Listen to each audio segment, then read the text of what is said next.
The overall goal of this assay is to detect minute changes in the nucleocytoplasmic transport rate of cells in real time in the absence or presence of potential transport rate suppressive molecules.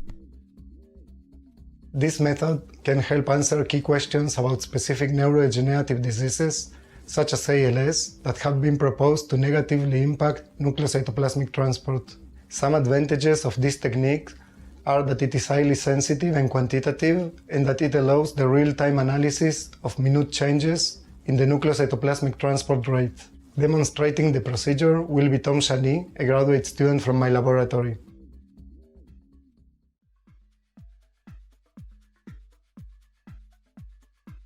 Begin by thawing approximately 1 × 10⁶ mouse neuroblastoma spinal cord cells from liquid nitrogen storage in a 37°C water bath.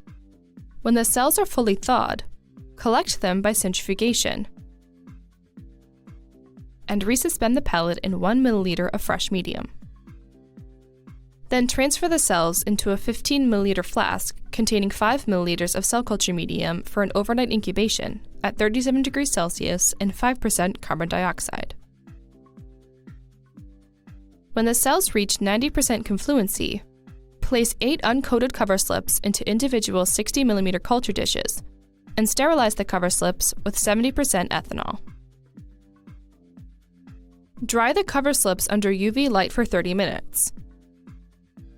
When the glass is dry, wash the cover slips with fresh medium to remove the residual ethanol.